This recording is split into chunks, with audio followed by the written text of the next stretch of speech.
nibo bayinyuramo inzira nziza inzira yabera Kristo yayinyuzemo natwe tuyinyuremo inzira nziza inzira yabera Kristo yayinyuzemo natwe tuyinyuremo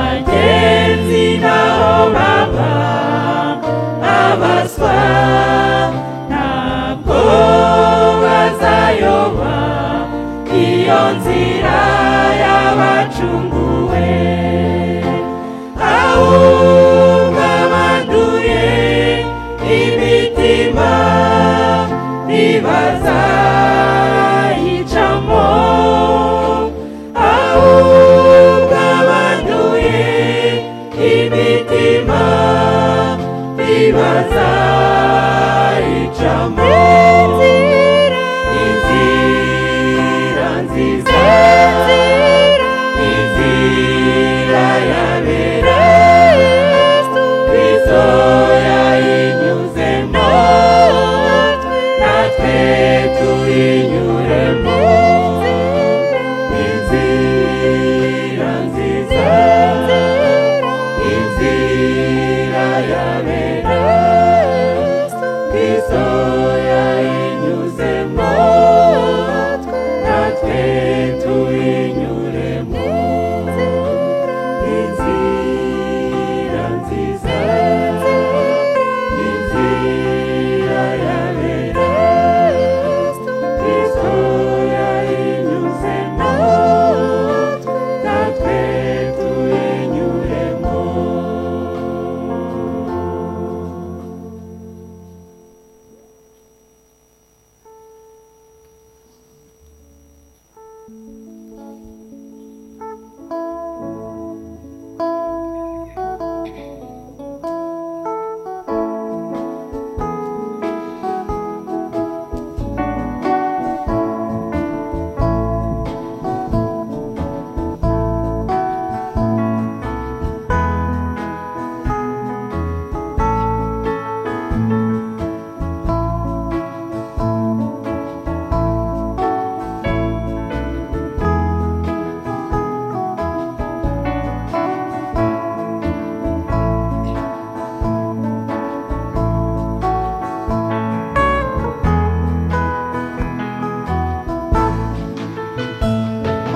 J'irai dans un monde dur et froid, sans savoir que par l'amour pour moi, Jésus s'était donné sur la croix à Golgotha.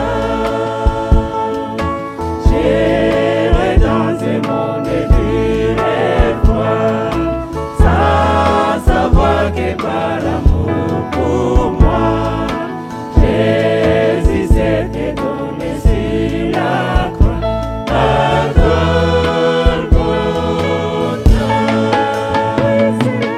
C'est là que nos fardeaux fuient tomber. C'est là que Jésus m'a tout donné. Le pardon, la paix, la liberté. À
tout donner. Tes pardons, la paix, la liberté à Golgotha. C'est là que mon fardeau fit tomber. C'est là que Jésus m'a tout donné. C'est pardon, la paix, la liberté à Golgotha.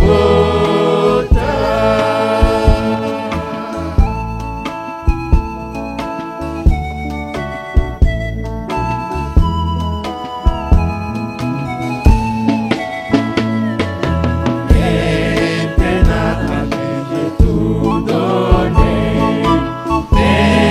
Maintenant tout à moi fait chanter. Maintenant la vie a commencé à Golgotha. Maintenant j'ai tout donné. Maintenant tout à moi fait chanter. Maintenant la vie a commencé à Golgotha. C'est là que mon fardeau fit tomber. C'est là que Jésus m'a tout donné. Et pardon, la paix, la liberté à Golgotha. C'est là que mon fardeau fit tomber. C'est là que Jésus m'a tout donné. Et pardon, la paix, la liberté à Golgotha. C'est là que mon fardeau fit tomber. C'est là que Jésus m'a tout donné. Et pardon, la paix, la liberté à Golgotha.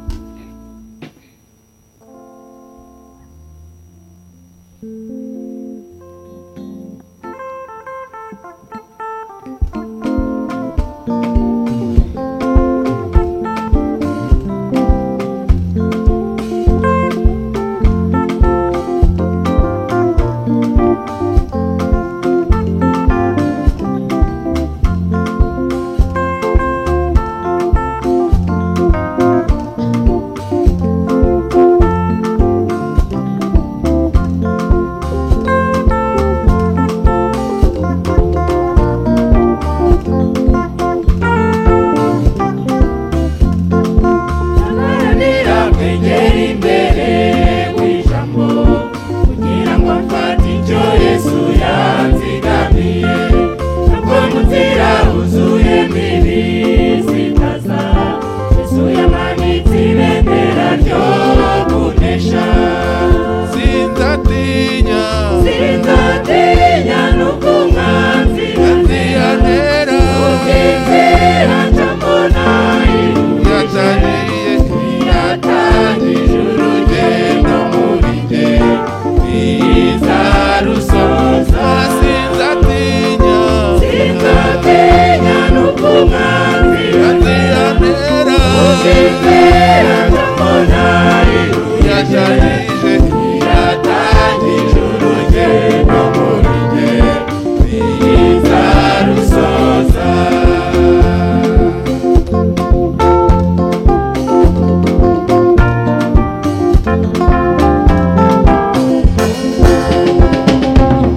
Nifite uburambe bwo kuba mu ijambo, akora byose n'ibindi ngororano, kandi n'uwo niho nyifatanya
cyiza gitonyanga amahoro abamajuna nazajugunywa imuhero aho nzitwa izina ryanjye rishya umwami wanjye yaneguriye umutima wanjye uzibagirwa ibiteye ubwoba aho nzitwa izina ryanjye rishya umwami wanjye yaneguriye umutima wanjye uzibagirwa ibiteye ubwoba aho nzitwa izina ryanjye rishya umwami wanjye yaneguriye umutima wanjye uzibagirwa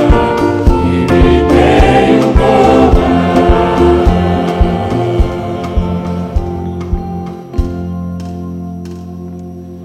amen. Ndabaramutsa mu izina ry'umwami wacu Yesu Kristo. Imana ibaha umugisha kandi Imana iha umugisha abaririmbyi. Aho hantu ni heza, aho umutima utazongera kugira ubwoba, ni heza pe. Kandi iyaduhamagaye nicyo yaduhamagariye. Buriya ibiteye ubwoba nibyo bigoye abantu, nibyo bitera ibyaha, nibyo bitera bikubuza umunezero, ariko aho tujya nzitwa izina rishya, la joie. nzitwa izina rishya, Mais là où nous hazwi allons, n'umuntu j'aurai wese. notre nom, tu auras un autre nom. Personne ne sait ce nom-là. Imana ishimwe kandi Nos himbazwe. cœurs n'auront plus peur. Igitondo Que cyiza notre kandi. Dieu soit loué et glorifié. Umunsi Ayez un bon w'umunezero. matinée. C'est un merveilleux jour. Tuje dusanga Imana, Nous venons vers Dieu. tuje guhura ariko tuje dusanga Imana. Nous venons rencontrer, mais nous Amen. venons vers Dieu. Buriya yahadutanze. Il nous a précédés ici.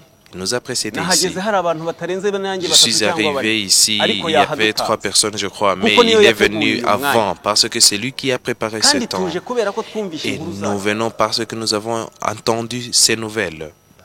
Niyo mpamvu tugiye kwishyira imbere y'Imana. C'est pourquoi nous allons nous présenter devant Turangiza Dieu tuyihimbaze, et nous allons le louer. turangiza twumve ijambo ry'Imana. Nous allons alors écouter sa parole. Amen. Amen. Hari impumyi ebyiri. Il y a 2 Izi aveugles. impumyi Barutolomayo. Nous connaissons cet aveugle-là, Barthélemy. Et Jésus a fait beaucoup de miracles. 2 aveugles ont entendu la nouvelle de Christ.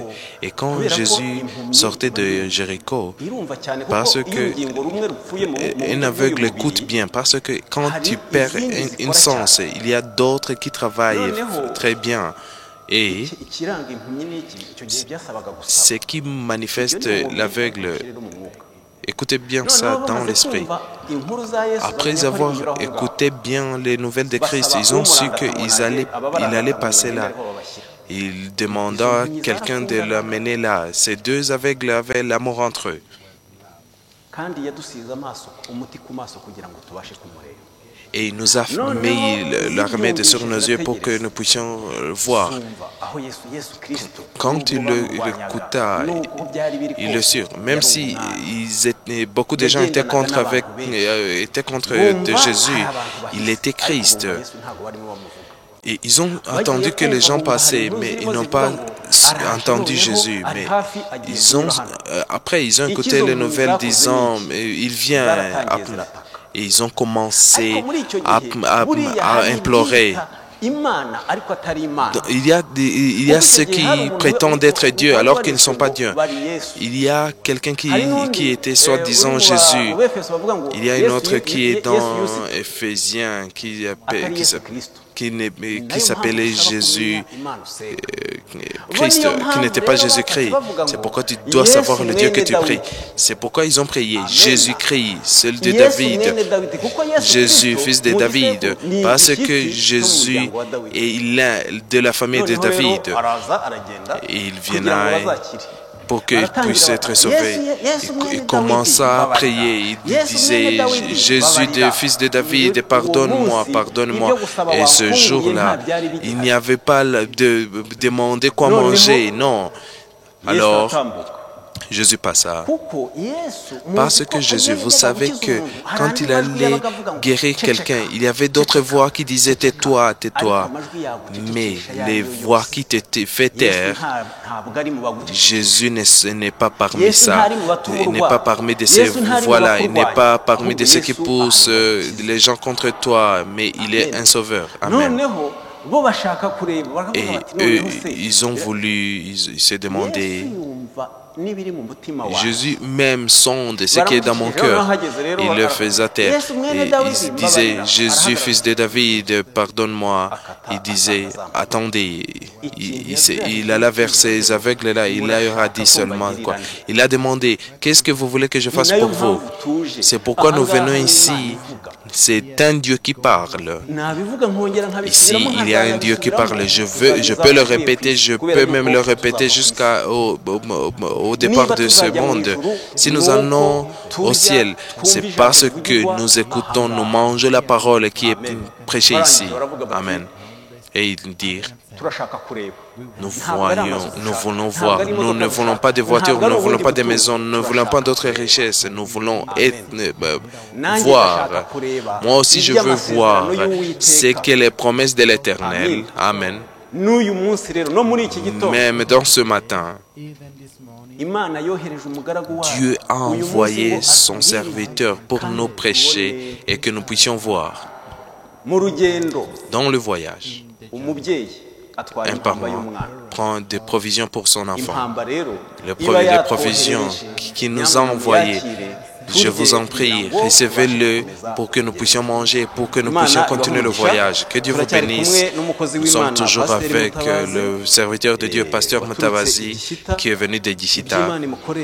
Tout ce que Dieu fait avec lui, le fardeau qu'il a donné, qu'il nous donne la possibilité de le recevoir, pour que nous tous, ce jour-là, nous puissions avoir notre récompense. Lèvons-nous pour commencer au nom de Jésus-Christ. Lisons dans l'évangile de Matthieu, que le frère nous aide. Matthieu chapitre 20. Commençons du 29e verset jusqu'au 34e. Que la chorale nous aide avec une cantique pour deux versets pour que chacun prie dans son cœur, disant. Et Jésus ouvre le ciel. Commençons le 29e verset du chapitre 20 jusqu'au 34e verset.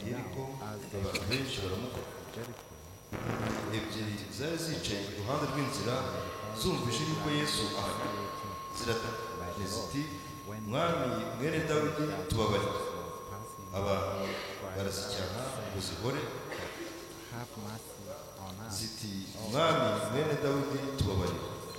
Yesu arahagarara zibaza ati murashaka ko mbagirira nte? Ziramusubiza ziti mwami amaso yacu ahumuke. Yesu azigira imbabazi akora ku maso yazo, uwo mwanya zirahumuka baramukurikira. Amen. Yesu nyugururira ijuru injire mu bwami bwawe, mana yanjye umva gusenga kwanjye, mwami wanjye nyugururira ijuru. Mushiki wanjye mwene data usengere mu mutima wawe. Ma soeur, mon frère, prie dans ton cœur. Lève tes mains et dis à l'Éternel avec ta bouche, avec tous tes sens. Dis quelque chose à Dieu. Parce que c'est Dieu qui fait que nous puissions nous réunir. Nyugururira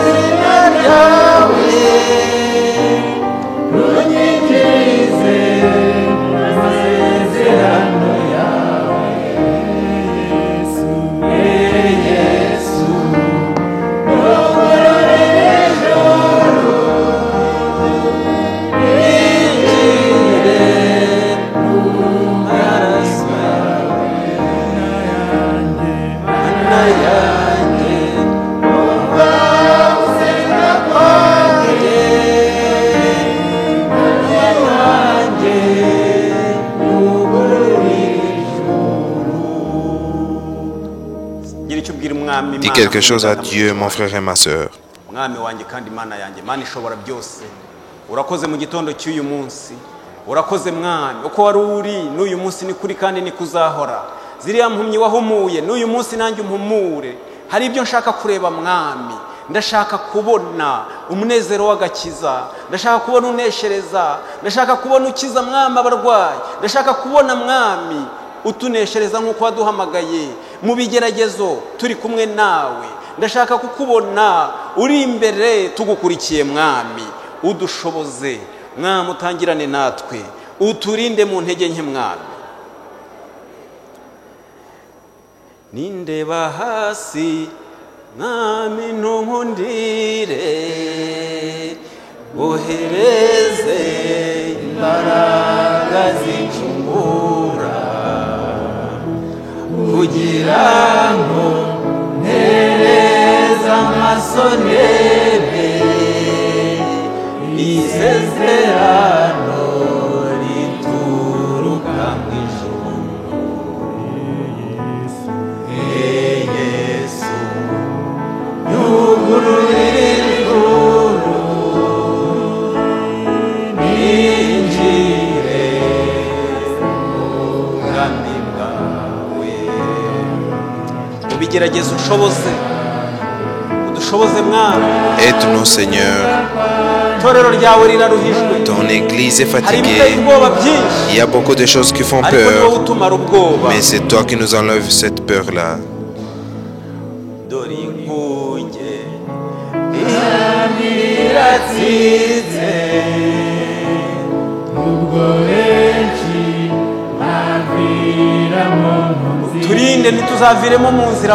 Protège-nous que nous ne sortons pas de voyage.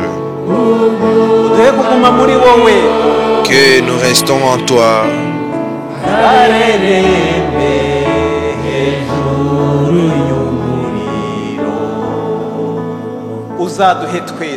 Donne-nous tous d'être au-dessus du feu en te rencontrant, Seigneur Jésus-Christ Tout-Puissant. Ce feu-là qui n'a pas brûlé tes serviteurs.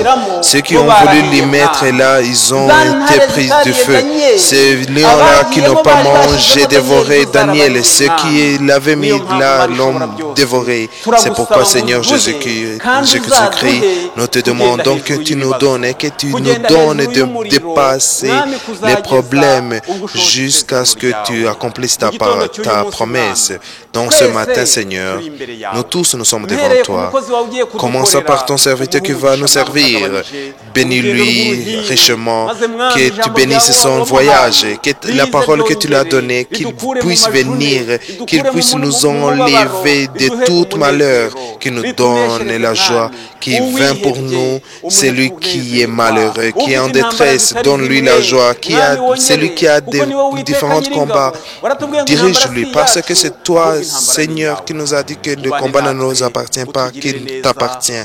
Sois avec nous, aide-nous, que chacun, comme il est entré ici, tu nous as promis que là où 2 ou 3 seront assemblés en ton nom, tu seras là. Et que dans ton nom, Seigneur Jésus-Christ, que personne ne sort sans réponse. Et que Seigneur Tout-Puissant nous a donné le pouvoir de cracher sur le serpent. Et puisque nous sommes devant toi, en communion avec ton Église, tout démon qui est sur nous, toute faiblesse, que ce soit la maladie, que ce soit l'incrédulité, que ce soit des mauvaises paroles, que ce soit la haine, toute faiblesse, que ce soit les maladies, pas pour nous, pas par nous, mais par ton nom et le sang que tu as versé à la croix. Toutes ces choses, nous les lions au nom de Jésus-Christ. Sois avec nous. Nous prions pour ce jour que tu nous as donné, Seigneur. Nous commençons dans ton nom, que nous continuons dans ton nom et que nous finissions dans ton nom. Nous prions même pour d'autres services qui vont suivre, que personne ne soit vu, mais que ton nom soit glorifié. Bénis ceux qui se donnent dans différentes choses, parce que tout ce que nous faisons, tu l'as dit et c'est vrai, nous le retrouverons devant. Nous te demandons comme tes enfants, nous te demandons comme des enfants que tu as appelés et celles que tu as mis dans le voyage vers toi, fais-le comme tu l'as planifié, au nom de notre Seigneur Jésus-Christ. Amen. Que Dieu vous bénisse, au nom de Jésus-Christ. Nous arrivons dans le temps d'adorer notre Seigneur. Quand tu es heureux de lui, c'est ainsi qu'il est heureux de toi.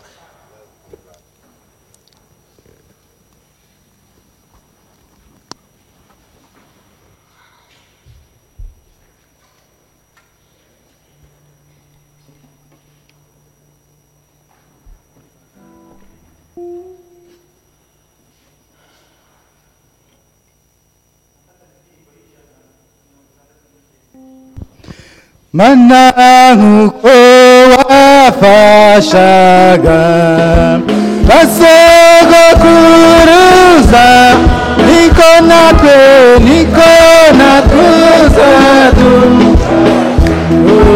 tujye niko natuza dufasha niko natuza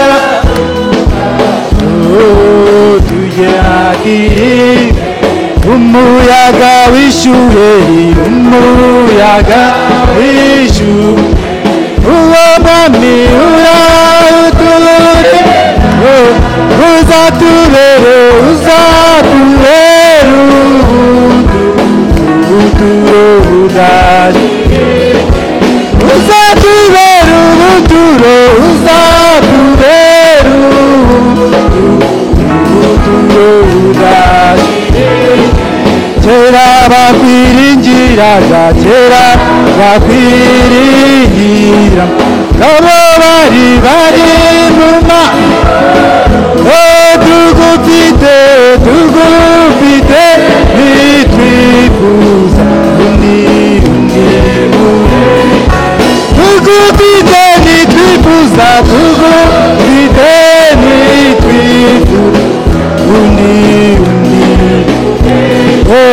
imisozi itararema imisozi itara isi nayo isi itara uhereye kerako ni Yesu urukoa uhereye kerako se uhereye kerako amehoro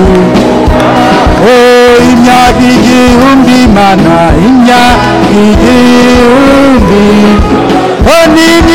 ni myinshi kure kuri wowe buwani n'umunsi kuri wowe buwaniye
warigaragaje mana we warigaragaje urigaragaza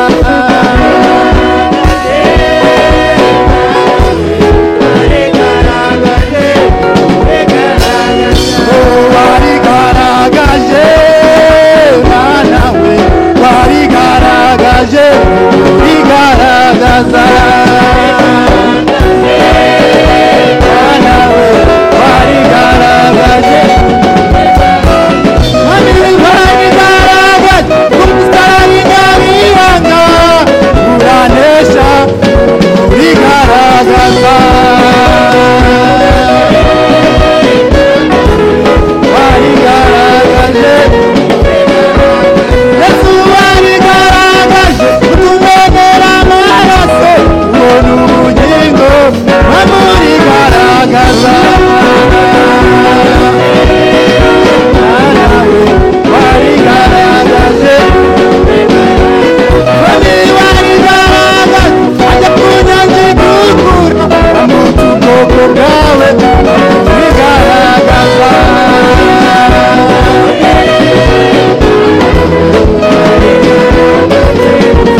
bene data mes frères bashiki banjye bakundwa et mes sœurs bien-aimées, mbashuje mu izina ry'umucunguzi wa Yesu je Kristo. vous salue au nom de notre Sauveur Jésus-Christ. Nshima Imana muri iki gitondo Je suis reconnaissant en Dieu dans ce matin cyashushanyije ndetse igitondo kizahoraho. qui a été l'image du matin Kuva nagera éternel. ahangaha, Parce que depuis que je suis ici, numvise ndi mu kindi kirere, j'ai su que j'étais dans une autre atmosphère, ikirere cy'umwuka une kidasanzwe. atmosphère spirituelle qui n'est pas ordinaire. Imana ibahe umugisha. Que Dieu vous bénisse, Barawutangije amateraniro que ce soit kugira celui ngo mwese mwabyiyumviye, qui a commencé mu ndirimbo le culte zatambutse avec les chansons qui ont passé. mwese mwabyiyumviye. Vous avez écouté ça de vous-même. Imana ibahe umugisha. Que Dieu vous bénisse.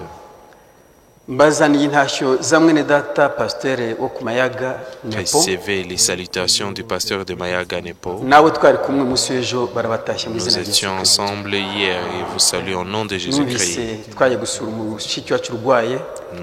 Nous étions allés visiter notre sœur malade. Amasengesho yacu, amasengesho yanyu azagira icyo akora, Nos prières et vos prières kuko feront ubwe quelque wenyine ntashobora chose. kubyuka aho aryamye. Parce qu'elle-même ne peut pas s'élever là où elle est.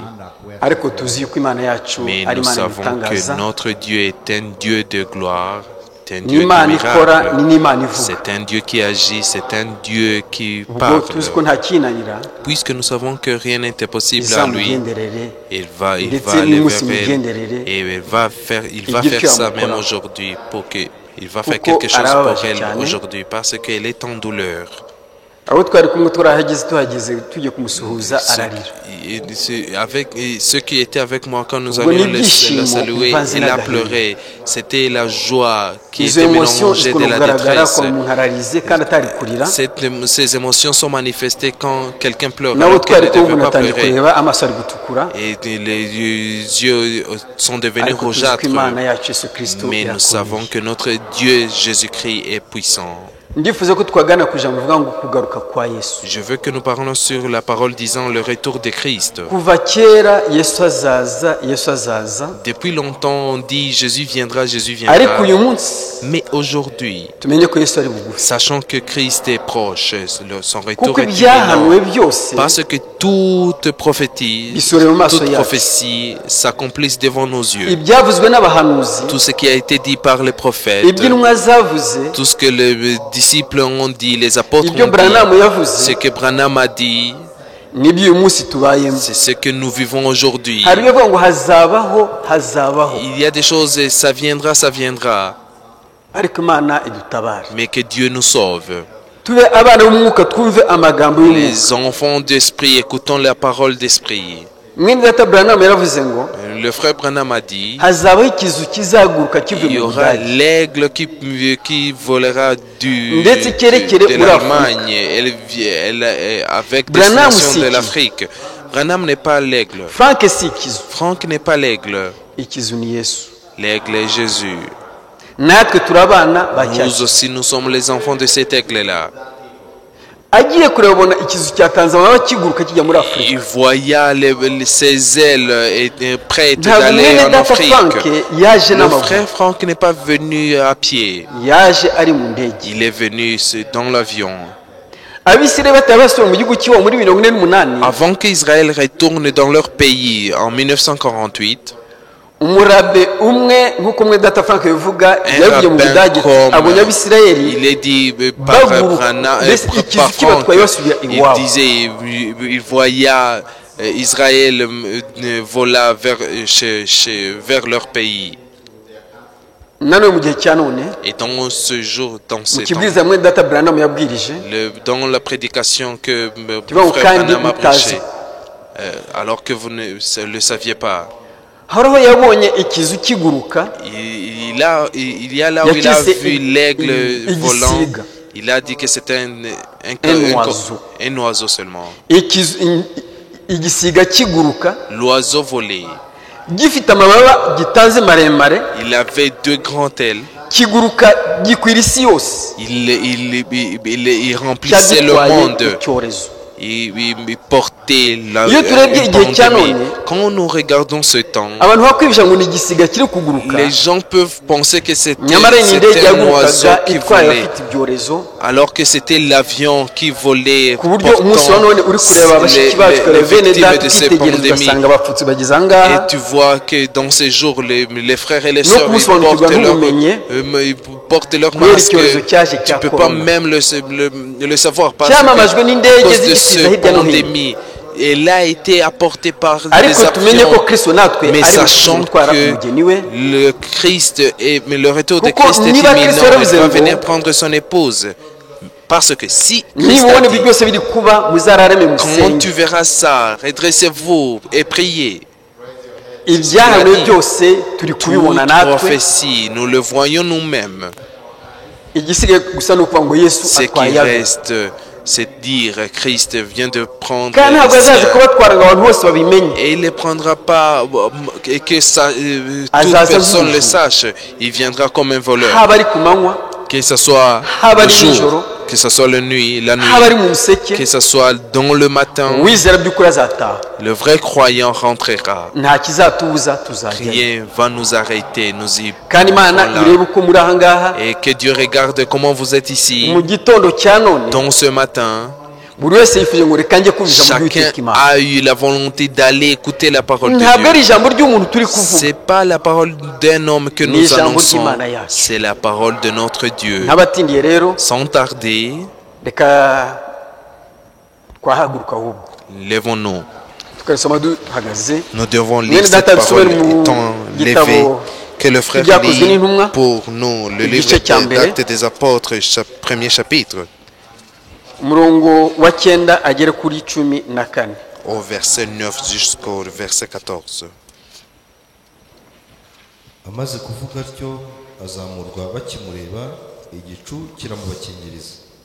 Bakiraramye batumbira mu ijuru akigenda, abagabo babiri barababonekera bahagaze iruhande rwabo bambaye imyenda yera. Barababaza bati, yemwe bagabo b'i Galilaya, niki gitumye muhagaze mureba mu ijuru? Yesu ubakuwemo akazamurwa mu ijuru, azaza atyo nk'uko mumubonye ajya mu ijuru. Basubira i Yerusalemu bavuye ku musozi witwa Elayono uri bugufi bw'i Yerusalemu nk'urugendo rwo kugendwa ku isabato. Basohoyeyo barurira bajya mu cyumba cyo hejuru, aho Petero na Yohana na Yakobo na Andreya na Filipo na Toma na Bartolomayo na Matayo na Yakobo mwene Arufayo na Simoni Zerote na Yuda mwene Yakobo babaga. Abo bose hamwe n'abagore na Mariya nyina wa Yesu na bene se bakomezaga gusengana umutima uhuye. Amen. ndagushimiye Je te Uwiteka remercie, Mana yacu Yesu Kristo, Dieu notre Seigneur Jésus-Christ, Mana y'urukundo kandi le Mana Dieu ikiranuka. d'amour et le Dieu juste. ibigaragara Ce n'ibitagaragara qui ni se wowe voit biremye. et ce qui ne se voit pas, c'est toi qui les as créés.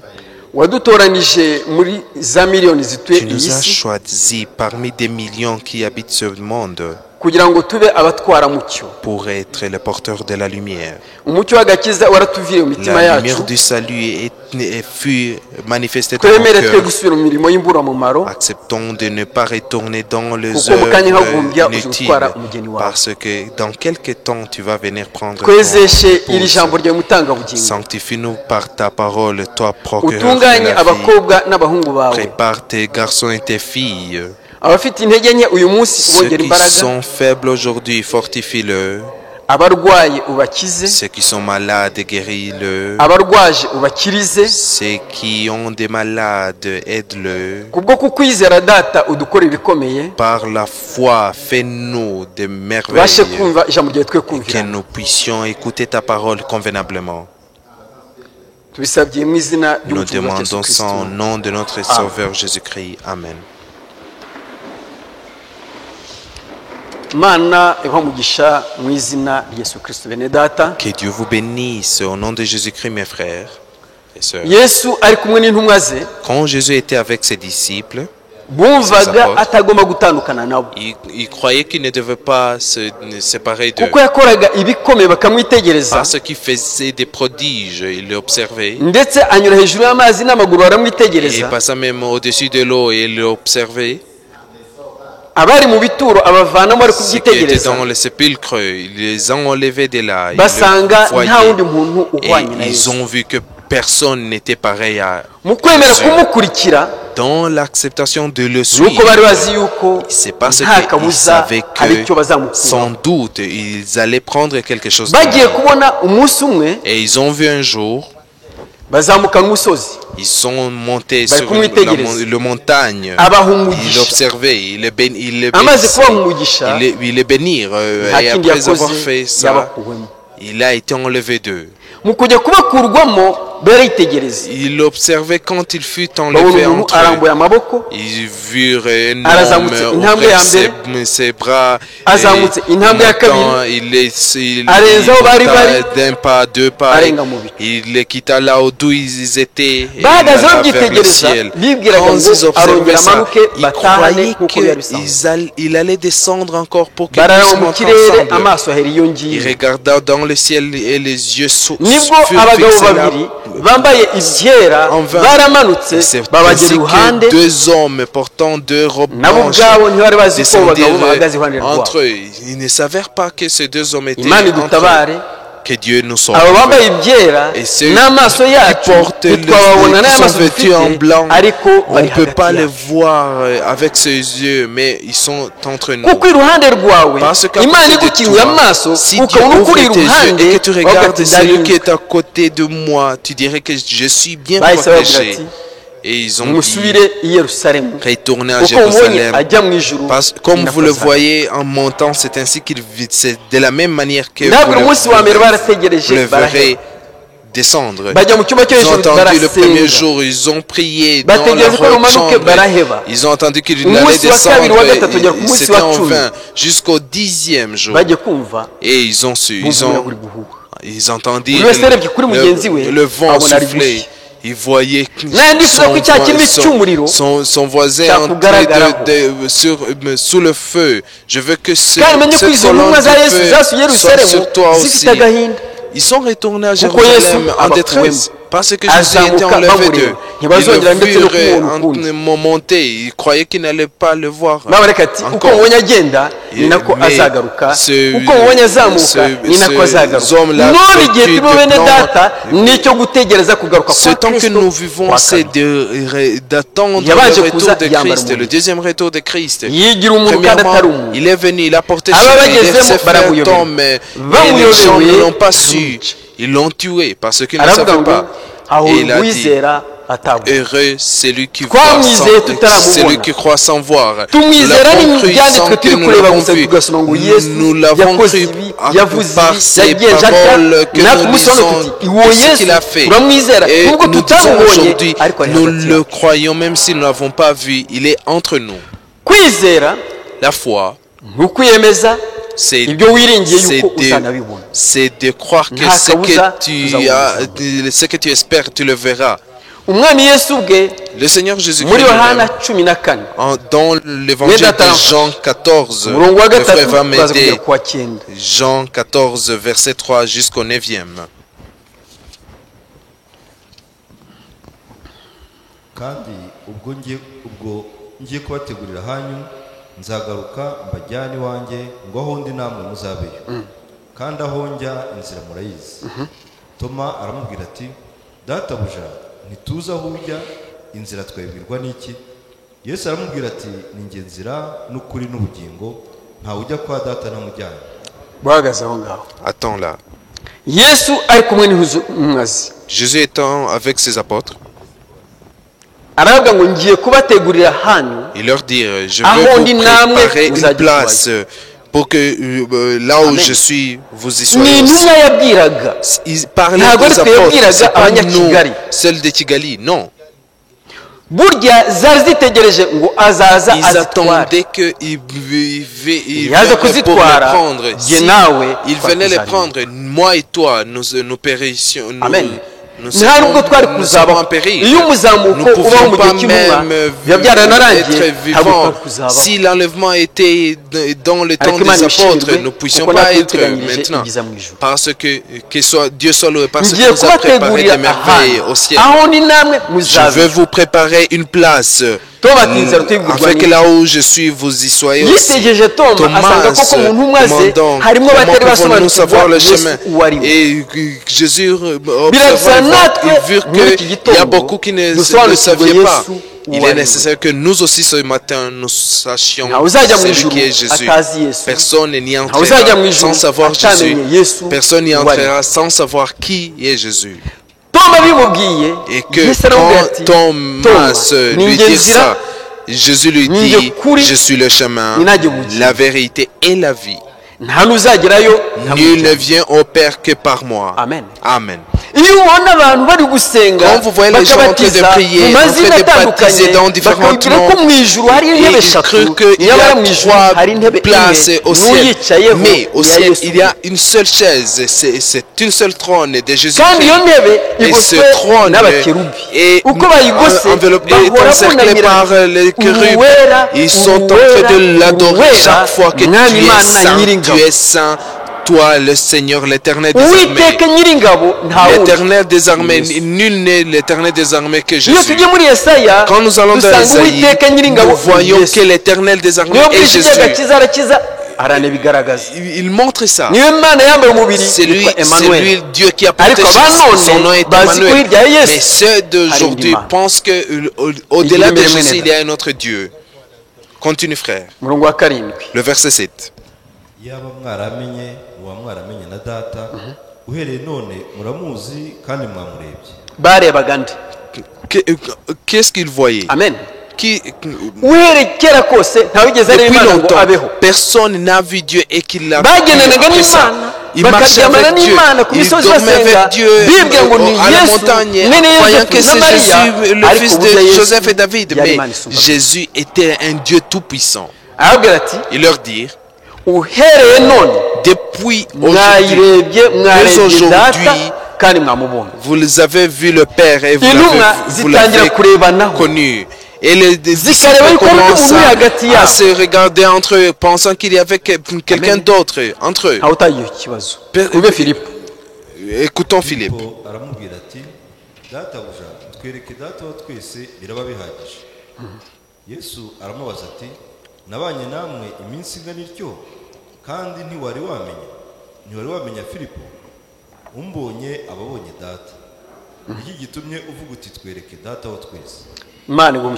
Que Dieu te bénisse, frère. Philippe demanda, montre-nous le Père et cela nous suffit. Jésus observa Philippe. Il va appeler Nathanaël pour lui annoncer ce que les prophètes ont dit. Et il veut que Philippe et les Pierre n'ont pas connu Dieu. Il leur répondit, il y a si longtemps que je suis avec vous et tu ne m'as pas connu. Celui qui m'a vu a vu le Père. C'était des choses compliquées pour qu'un homme portant chair qu'il dise que c'est lui le Père, qu'il n'y a pas d'autre Dieu. C'était très difficile pour les autres. Nous aussi, c'était difficile pour nous. Mais après avoir su qu'il n'y a aucun autre Dieu que Jésus-Christ, nous avons accepté de le suivre parce qu'il y a la vie qu'il a préparée pour nous. Cette vie-là est vue en Jésus-Christ. Le chapitre 17, mon frère, du 3e au 6e verset. ko bakumenya ko ari wowe Imana y'ukuri yonyine bakamenya n'uwo watumye ari we Yesu Kristo. Nakubahishije mu isi kuko narangije umurimo wambaye gukora. Nanone data imbere yawe unyubahishe cya cyubahiro nahoranye kumwe nawe isi itararema. Abo wambaye mu isi mbamenyesheje izina ryawe, bari abawe urabampa, none dore bitondeye ijambo ryawe. None bamenye yuko ibyo wampaye byose byaturutse kuri wowe. None bamenye yuko ibyo wampaye byose byaturutse kuri wowe, kuko amagambo wampaye nayabahaye nabo bakayemera, bakamenya by'ukuri ko naturutse kuri wowe, bakizera kandi ko ari wowe wantumye. Amen. Amen. Ndazabwira uze gusimbuka. Je veux te dire que tu puisses sauter à un autre endroit. Jésus dit, Voici c'est la ko vie bakumenye éternelle. ko ari wowe Mana y'ukuri Qu'ils te connaissent toi yonyine le seul vrai bakamenya n'uwatumye Dieu, celui que ari tu as we. envoyé, Jésus-Christ. kumenya Yesu Kristo nibwo Savoir, bugingo buhoraho. connaître Jésus-Christ, c'est la vie éternelle. bari kubyumva. Ils comprennent ça. Amen. Amen. nta bundi bugingo buhoraho Il y a, ni ukumenya il y Yesu a Kristo aucune uwo ari autre we. vie benshi éternelle que de baracyamwitiranya savoir Jésus-Christ n'umwana qui est w'Imana. Jésus-Christ. Les Nyuma yuko uns pensent que c'est hari Yesu, ils le hari confondent Imana, que c'est un fils hari de Dieu, qu'il y a un Dieu bose Père, Dieu bicaranye Fils et mu Dieu ijuru. Saint-Esprit. Nyamara mu Ils ijuru sont assis ni Imana ensemble imwe au ciel, alors qu'il y a un seul Dieu au ciel. ubugingo buhoraho La vie éternelle. si ukumenya data C'est wa pas de twese, savoir si notre ukumenya uwo Père mwana, ni ou ukumenya le agaciro Fils, ka Yesu uwo ari we. c'est de savoir la valeur et ce Amen. qui est celui qui Amen. est Jésus-Christ. Amen. ku murongo wa gatanu Au none verset data 5, imbere yawe unyubahishe Et cya maintenant, toi, cyubahiro Père, nahoranye glorifie-moi ndi auprès de kumwe nawe toi-même de la isi gloire itari que yanaremwa. j'avais auprès de toi avant que le Yesu monde icyubahiro ni fût. icye iteka n'iteka. La gloire appartient à Jésus-Christ Iyo twumva ngo afite éternellement. data, Quand nous entendons qu'il a le Père, Amen. Amen. Imana ni umwuka Dieu est un esprit. n'abayisenga Et bayisengera ceux mu qui kuri no mu le mwuka. prient, Natwe l'adorent turangara ntituva en indimi mu vérité et buryo en bw'umubiri. esprit. Ceux Ariko qui mu sommes mwuka ensemble tuva indimi. ici ne sont pas des frères et sœurs Nawe mwene charnels, data nous sommes les frères mwene data, et sœurs ukandutira mwene spirituellement. mama. Tu es plus que nawe mushiki wanjye mon frère et ma sœur mushiki wanjye maternelle. ukandutira Comment mushiki je wanjye te dis que tuvukana tu es kuri ma mama. sœur, tu es ma sœur, tu es la sœur, tu es Data plus valeureux asumba. que celle maternelle. Amen. Le Père Niwe muremyi est wa plus que byose. tout. Il est le créateur de niwe tout. mwuka C'est lui ni l'Esprit nawe Yesu. et c'est lui Jésus-Christ. 11 Verset 11. njye sinkiri mu njye isi sinkiri mu isi ariko bo bari mu isi naho njye ndaza kuri wowe data we ubarindire mu izina ryawe wampaye ngo babe umwe nk'uko natwe turi umwe. Imana iguha umugisha. Que Dieu te bénisse. njye sinkiri mu isi Je ne suis plus dans le ariko monde bo bari mu isi. et ils sont dans le Bene data. monde. Nous sommes dans le monde, mes frères. iyo tuvuga isi si Quand nous ubutaka parlons de monde, nous ne parlons Ici, pas ni de cette ibikorwa turi terre-là. kubona. Ce sont les Byose choses que nous turi voyons qui, kubona byo, ce sont ariko des choses avuga qui nous ati, attirent. Mais il dit, ubarindire mu isi garde-le en ton nom, dans Babe ce umwe, monde, qu'il kuko natwe turi soit umwe. un comme nous. amen. Amen. banza urebe ijambo uwiteka yahaye ubugaragu bw'Aburahamu. Observe la parole que Dieu a donnée son serviteur Umunsi wa Abraham. none, Aujourd'hui, byabyaye izindi nzira ça a donné naissance aux Harimo. autres chemins, à d'autres Polygamie. chemins. Il y a la polygamie, harimo il y a abatoneri des tonnerres, harimo il y a abatakigira n'izina ceux qui n'ont plus même de wahura nawe ati mbene ndi Quand tu la umufurere rencontres, il dit je suis Umusore. seulement un frère et Usengera une he? sœur. Sindi Toi, umupoligame. est-ce que Sindi umunonogame. tu te réunis? Je ne suis pas Sindi un n'umutonyi. polygame, je ne suis pas un Ariko monogame, usengera kwa mais runaka. je ne suis pas même un tonnerre, je me réunis chez runaka quelqu'un. yahindutse kuba Cet umwuka we homme-là est devenu, est-ce qu'un esprit? abasengera mu Cet esprit. mwuka Ceux qui- bafite aho uwiteka ceux qui yashyirishije izina rye adorent en bazajya esprit, no ils gusengera ont un endroit là où Dieu a mis, l'Éternel a umukozi mis son w'imana ati mu nom. mujyi umwe Le hakwiye serviteur kugaragaramo de Dieu itorero rimwe Conseille qu'il doit y avoir Kuko une hari seule iryo muri église Efeso, dans une iryo ville. muri Simuruna, Parce qu'il y avait iryo muri une dans Pergame, Smyrne, Pérugame ukagera mu itorero rya et Laodikiya. même Éphèse jusqu'au Laodikiya à ribaye l'âge itorero de Laodicée. ry'urwijiji Laodicée est devenue Aho buri l'église wese de ari confusion. kwishakashakira. Là où chacun cherche birabusha mwene data de kumenya lui-même. igihe ubayemo Il est kumenya nécessaire Yesu que tu Kristo saches le uwo ari temps we. que tu vis. Kumenya agaciro Celui k'umurimo qui est Jésus-Christ w'igororwa. et savoir la valeur de l'œuvre de Ngira ugire imbere Golgotha. mukundwa Continue mon frère. nkiri kumwe nabo nabarindiraga mu izina ryawe wampaye narabarinze muri bo nta muntu wabuze ngo arimbuke keretse umwana wo kurimbuka ibyanditswe bisohore ariko none ndaza kuri wowe kandi ibyo mbivuze nkiri mu isi ngo bagire umunezero wanjye wuzure muri bo nabahaye ijambo ryawe kandi ab'isi barabanga kuko atari ab'isi nk'uko nanjye ntari uw'isi sinsaba ko bakura mu isi ahubwo ubarinde umubi si ab'isi nk'uko nanjye ntari uw'isi ubereshe ukuri ijambo ryawe ni ryo kuri imana igumisha mwene Que Dieu data te bénisse mon frère. iyi si turimo Ce irimo ibibazo monde que nous byinshi vivons, il y a beaucoup de problèmes dedans. aravuga ngo data Il dit, Data ni Père, C'est le Père est. ubarinde muri rya zina ryawe wampaye. Garde-le dans ce nom que tu m'as izina donné. rya Yesu Le nom ntiryaturutse de ahandi, Jésus-Christ ni n'est marayika pas wabizanye venu de aribwira notre Mariya c'est ndetse na l'ange Yosefu. qui a amené ce nom à Marie et Joseph. Uzabyara umwana Tu uzamwite enfanteras un Yesu enfant, tu kuko lui donneras n'Imana un nom de izaje Jésus parce kwicungurira que ubwoko ça bwawe. sera un Dieu qui viendra pour sauver son peuple. arangije Et puis, abwira intumwa ze, il dira à ses disciples, nizo yabwiraga ses apôtres, il natwe dira, turi intumwa ze, nous sommes aussi ses disciples. ati ubereshe Il leur ukuri dit, kandi ubarinde muri rya zina ryawe sanctifie-le wampaye par ta vérité et garde-le dans cette parole que tu m'as donnée avant la utaramenya création izina de ce monde. ry'Imana nta nubwo wazajya no mu ijuru. Si tu ne sais pas le nom de Dieu, tu Amen. n'iras même pas au ciel. ujya kumva ku isi bamwe ngo Amen. izina ry'Imana ni Yehova. Tu sens, les uns disent Imana ni sur terre Yehova. Mu que bwenge bwe, Dieu mu est bitekerezo Jéhovah. bye, Dans ibyo ses yize pensées, azi dans ko ce Imana qu'il a été yitwa enseigné, Yehova. il pense que Dieu, son nom est wabireba Jéhovah. kuko Et umwuka wera quand tu observes yakwigishije ça, parce que ugasanga l'Esprit umuntu t'a yaraziye. instruit, tu vois que quelqu'un est perdu. Ce wareba frère est uti perdu. hariho imana eshatu, Et izo tu mana vois l'autre zirakurikirana, dire, il y hari a trois yabyaye dieux, il y a celle qui a enfanté l'autre. ugasanga umuntu nawe Et tu yarazimiye vois ubugingo que cet yawushe. homme-là aussi a kandi bene péri, data qu'il uzajya a mu ijuru manqué la vie siko éternelle. abasenga bose Et mes bazajyayo, frères, allez au ciel. Tous les gens Amen. qui prient n'iront pas. abazajyayo Ceux n'abaritoranije. qui adorent n'iront kandi umwami pas. ari gutwara wundi Ceux qui iront yatoranije. là, c'est ceux qui Hahirwa ont été choisis. abatoranijwe ubwo Heureux bukwe ceux qui ont buzataha été mu gihugu. choisis pour rentrer dans ce pays-là. mwiringire ko njye nawe turiteguye. Je crois dutegurwa n'iri que jambo moi et toi, nous sommes niryo prêts. ridutegura Nous sommes kandi ariryo préparés par cette rizatugezaho bene parole. data. Et c'est celle qui va nous faire arriver là, mes frères. imana ibaha umugisha. Que Dieu vous bénisse. pawulo mu baroma amaze Paul, kwizera en nawe Romains, après mu gice avoir cya cru, munani tera c'est ku murongo wa dans cyenda. Romains chapitre 8, kumve pawulo amaze kubyakira du 9e kuko yarwanye verset. ukuri ariko amaze Après kumenya avoir ukuri cru, parce Imana qu'il avait su yaramukoresheje. aussi la vérité, Dieu l'a utilisé. mwebwe ntimuri abakamere ahubwo muri ab'umwuka niba umwuka w'imana aba muri mwe ariko umuntu wese utagira umwuka wa kristo ntaba ari uwe. imana ibaha umugisha. Que Dieu vous mwebwe bénisse. ntabwo Mais muri vous, abakamere.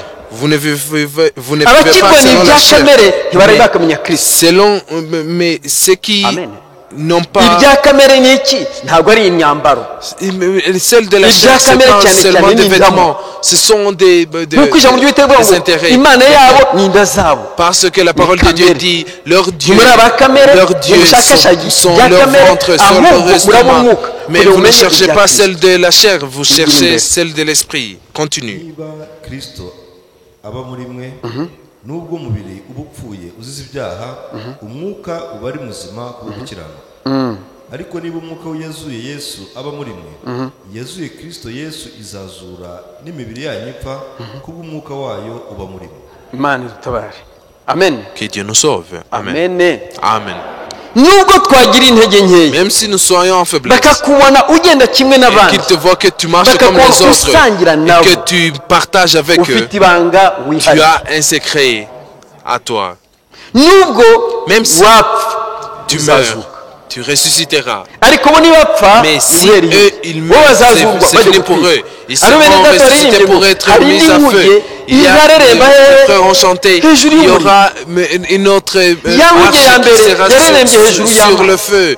Il Amen. sera sur le feu comme celle kandi ndabaga ngo qui uko était tubyumva sur byanditswe l'eau. ni nako byabaye.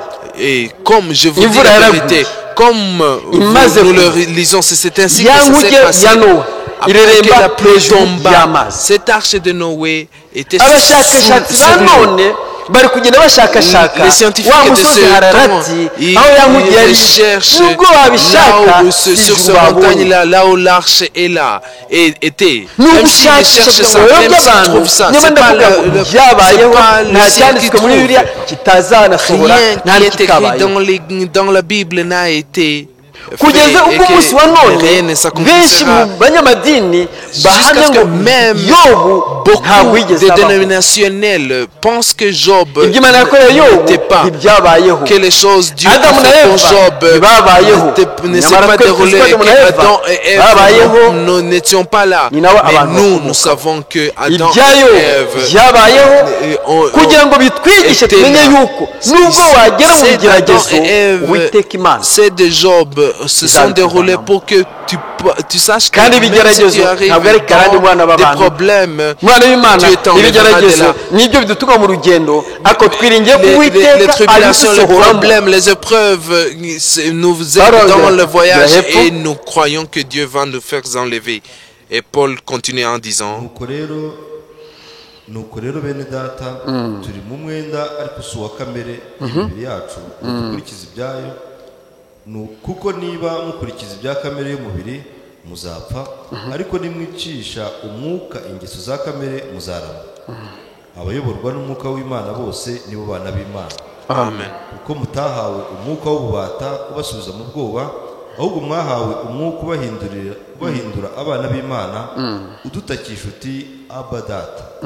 Umwuka w'Imana ubwe ahamanya n'umwuka wacu yuko turi abana b'Imana. Kandi ubwo turi abana bayo turabaragwa, ndetse turabaragwa b'Imana, turabaraganwa Kristo, niba tubabarana nawe ngo duhanwe ubwiza nawe. Imana iguhumugisha que Dieu te bénisse mon frère. niba tubarana na Kristo Or, si azaduha ubwiza. nous sommes héritiers de Imibabaro ye niyo turi Christ, kugenda umunsi wa none. il nous glorifiera.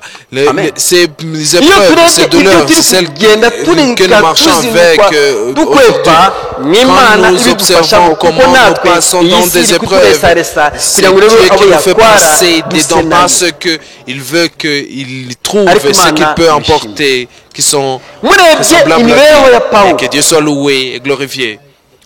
Parce Pawulo que si yabaje vous gukorera regardez Imana la amaramaje vie umutima we de Paul, yayikoreraga binyuranye n'ubushake bwayo. Paul servait Dieu avec tout son cœur, natwe hano hanze mais iyo il twabaga mu faisait ça en madini dehors de la twibwiraga volonté ngo de turi Dieu. kujya mu ijuru Nous aussi, dusenga quand nous étions Imana dans des dukurikira dénominations, Imana nous croyions nyamara byari que nous binyuranye étions en route n'ubushake bwayo. vers Dieu, mais c'était hors de la volonté de Dieu. mu gitondo cya none Donc ce matin, nibwo turi kumenya yuko Yesu nous ari we sommes Mana. en train de niba savoir Jésus twarabimenye est Dieu. tukabigenderamo Si nous avons su ça, et muhumure que nous Yesu marchons ntabwo dedans, azatumurimbuka n'aie azaba pas cyagiye. peur.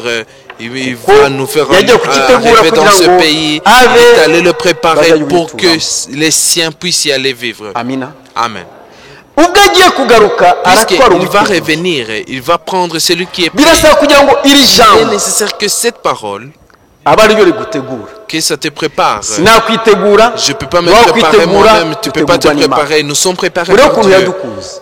Observez comment il nous a buri aimés. mukozi w'Imana iyo ahagaze ku giciro Chaque cy'Uwiteka serviteur de Dieu, quand il se met sur aba ari kuzana imbuzi sur le kugira ngo buri chef, wese il abashe kwitegura adasubira muri ya mirimo ya kamere uko recommandations yameze pour que kera. chacun se prépare pour qu'il ne puisse pas retourner ahubwo dans abashe ses gukora actions ibishimwa passées, n'Uwiteka. qu'il puisse faire ce qui est agréable banza à urebe mwene Dieu. data imibanire yawe n'abandi, Observe mon frère, banza urebe comment imikorere tu vis yawe avec ibyo les ubayemo. autres, comment tu vis, ese comme ta biranezeza Imana vie yawe.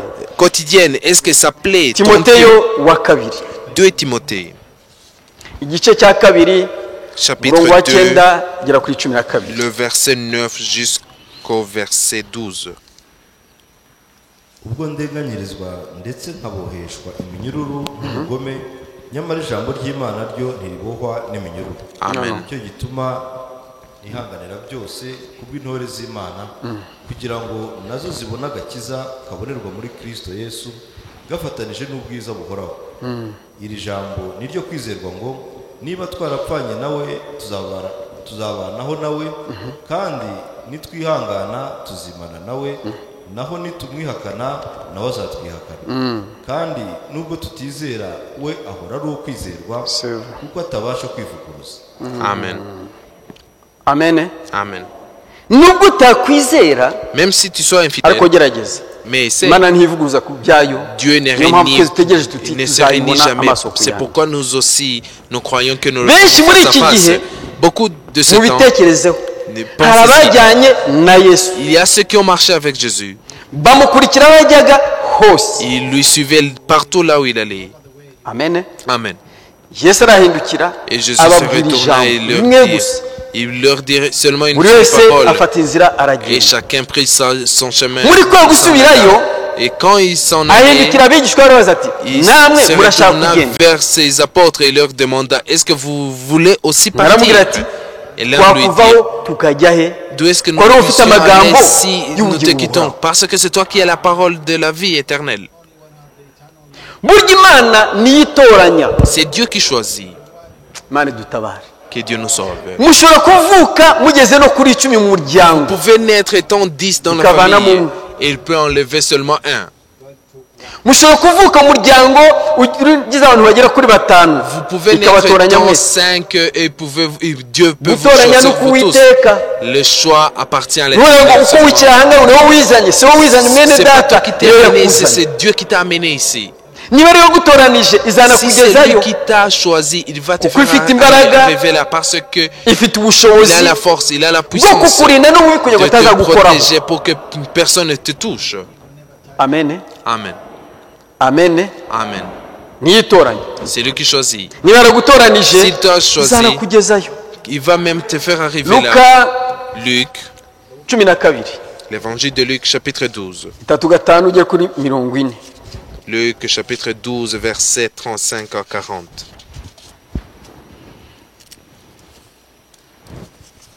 muhore mukenyeye kandi amatabaza yanyu yaka amen mumere nk'abantu bategereza shebuja aho agarukira ava mu bukwe kugira ngo ubwo azaza nakomanga bamukingurire vuba. hahirwa abagaragu shebuja azaza agasanga bari maso. ndababwira ukuri yuko azakenyera akabicaza akabahereza. naza mu gicuku cyangwa mu nkoko agasanga bameze batyo bazaba bahirwa. kandi mumenye ibi yuko nyir'inzu yaba yamenyaga igihe umujura azazira yabaye maso ntiyakunze ko inzu icukurwa. namwe muhure mwiteguye kuko umwana w'umuntu azaza mu gihe mudatekereza. Amen. imana igumishe mu Que izina Dieu rya te Yesu. bénisse au nom de Jésus-Christ. muhore mukenyeye Soyez toujours ni ugukenyera saints. ukuri. C'est être saint de la vérité. Amen. Amen. muhore mukenyeye ndetse mukwese n'inkweto zanyu Que vos reins soient kuko mutazi saints. umunsi umwana Parce que w'umuntu vous ne azaza savez gutwarira be. pas quand le jour où ariko abana Fils de b'imana l'homme viendra bafite pour amatwi yo prendre les kumva siens. bafite Mais amaso les yo enfants de kureba. Dieu qui ont des oreilles pour écouter, les yeux pour imana voir, yatugiriye ubuntu cyane. Dieu nous a fait grâce. mu ijambo ry'imana ubyahishura avuga ngo Dans la ufite parole de amatwi Dieu, yumva Apocalypse, niyumve iby'umwuka Et abwira dans itorero. Apocalypse, la parole de Dieu dit, c'est lui qui a des oreilles, qui l'écoute, c'est que les ufite amaso yo kureba nawe narebe que c'est kuko amaso lui qui ye a aussi les yasizweho yeux qui le umuti. voit, parce qu'il a le remède sur ses yeux. mu gihe cya none benshi Dans notre ntibakibona. temps, beaucoup ne voient mu plus. gihe cya none benshi Dans notre ntibakikumva. temps, beaucoup n'écoutent buri wese ari kwishakira kugaragaza icyo ari Chacun cyo. essaie de Ariko tugaragaze trouver, de Kristo montrer celui uwo ari qu'il we. est, mais manifestons Muhore c'est lui mukenyeye. qui est Jésus. mutegereje Que kuko vos umukwe reins araje. soient saints toujours, parce que amen le yaze mu jour gicuku vient, azasanga ibitego qui vient dans yaze mu nkoko qui asanga vient ibitego dans le Nazana deuxième kakanya, veille ou le asanga troisième, twiteguye. ou qui nous trouve toujours prêts. haba mu mirimo uri gukora buri Que munsi ce soit dans le kuko mu travail gihe cya none quotidien, umuntu ari kujya parce kwitunga que dans ariko ces abonye temps, icyo ajya gukorera quelqu'un ariko trouve mu quoi mirimo manger ukoramo parce buri qu'il a munsi travaillé. igutunga Mais tout le travail que tu fais isaha chaque ku fois, yindi utekereza iby'imana chaque yawe fois, réfléchis sur nasanga uri mu kazi c'est de Dieu. agutwara Si niba te utwaye trouve n'imodoka dans ton azagutwara travail, qui te kuko trouve uwiteka dans la imana voiture, niba il te yaraguhamagaye prendra, parce que izakugezayo. l'éternel Dieu, s'il t'a appelé, il te fera arriver. imana yacu ntibeshye Notre Dieu ne ment jamais. amen Amen. ntabwo ibeshye Il ne ment jamais. kuko ni imana isumba Parce ndetse que n'ibitekerezo c'est by'abana un Dieu b'abantu. qui est au-delà même des pensées des hommes. Amina. Amen. ongera usome muri petero wa mbere Lis encore dans 1 Pierre, igice cya mbere umurongo wa mbere tugere ku wa gatanu. premier chapitre, du premier verset au 5e. petero wa mbere igice cya mbere 1 umurongo wa Pierre, kabiri gera ku wa gatanu. 1 Pierre, chapitre 1er, du 2e au 5e verset. bamenye kera mubeshejwe no kwezwa n'umwuka kugira ngo mwumvire imana muminjagirwe amaraso ya Yesu Kristo ubuntu n'amahoro bigwire muri mwe. amina Amen. amen Amen. ngo mwatoranijwe nk'uko data wa Vous twese avez été élus selon yabamenye kera la préscience de Dieu le Père. yatumenye tutari Il twanavuka. nous a connus avant notre naissance. amina Amen. kuko gutoranya n'uko uwiteka Parce imana que le choix mwibuke appartient à itoranya l'éternel Dieu. yakobo rappelez-vous, ikanga esawu quand il choisit burya yakobo na esawu Jacob, qu'il bari mu nda ya nyina nta cyaha bari bagakora ariko imana mais igiye gutoranya itoranya quand Dieu yakobo choisir, yavuga ngo esawu nagize ne naramwanze Jacob au lieu de Amen. Ésaü, alors que abo turi kureba batari En paix, quand ils étaient iby'imana dans le bari ventre de gushyikirwa leur hariya hanze Mais ntabwo ari c'est- kubwabo c'est qui- kuko bamwe muri bo bajya no kwiga et iby'iyobokamana ceux qui sont dehors, c'est pas de leur Bagerayo, volonté, parce que beaucoup d'entre eux, bagatahana ils ont amayobera même gusa. les cours de Umuntu théologie. akiga, Mais quand ils akabona sortent de là, ils ont impamyabumenyi, seulement des mystères. ngo Il a yize son iby'imana diplôme, imana yacu ntabwo yigwa il a été enseigné celle de irihishwa. Dieu. Notre Dieu n'est pas pris yarangiza dans kujya l'éducation. kwiga Il agataha se na révèle doktora agataha lui-même. n'icyo Il rentre gipapuro. avec le doctorat, avec ce diplôme. aho azajya hose Et partout bazamuha là où il akazi ira, kuko il obtiendra le yize iby'Imana. travail parce qu'il a étudié Dieu. ariko imana ibishimirwe Que Dieu n'umwana soit loué, muto muri glorifié. twebwe Même wamenye un imana petit enfant arabarwa. entre nous qui a connu Dieu est plus puissant qu'eux. amen Amen. amen Amen. ntibashobora kumenya imikorere y'imana Ils ne keretse peuvent babandi imana pas yihamagariye connaître la ntibihishurira volonté de ukuri kwayo. Dieu, sauf à celle que Dieu révèle sa ugire ugire volonté. imbere mwene da Continue mon frère. imana y'umwami wacu yesu kirisito ariyo nasi ariyo na se ishimwe kuko yatubyaye ubwa kabiri nk'uko imbabazi zayo nyinshi ziri kugira ngo tugire ibyiringiro bizima tubeshejwe no kuzuka kwa yesu kirisito niba tuzi ko yesu kirisito Si nous yazutse savons que Jésus est byaduhesheje kugira ça nous a ibyiringiro donné bizima une espérance vivante yuko n'abapfuye que tuzabazwa. même les morts, il les ressuscitera. kandi yarabigaragaje Il a manifesté ça, il Yesu a ku montré gituro cya ça. lazaro Quand il arriva au sépulcre imuhamagaza de Lazare, ijwi rirenga il lui appelait avec une grande voix. si nk'ijwi ry'abana b'abantu C'est pas une voix des hommes. imuhamagaye Quand il l'appela, lazaro wari ufite iminsi ine byararangiye Lazare ariko était mort depuis 4 jours. Il s'est levé. yitabye ati sohoka mu icyo gituro Il s'appela, il mu gusohoka bari aho sort babonye de ce uwari wapfuye sépulcre. yasohotse Et quand les nta kindi autres bakoze virent que barirukanse celui qui était mort était muzi ressuscité, ibyabaye ils ont couru. n'abapfuye bari mu bituro Et ari vous gukingura savez ibituro ce qui s'est akabavanamo passé. Il les faisait sortir ceux qui étaient morts dans le abanyamadini bati uwo Les muntu nakomeza dénominations gukora ibikorere bityo dire si cet homme continue à faire ces miracles, insengero zacu zizaba nos églises seront fermées.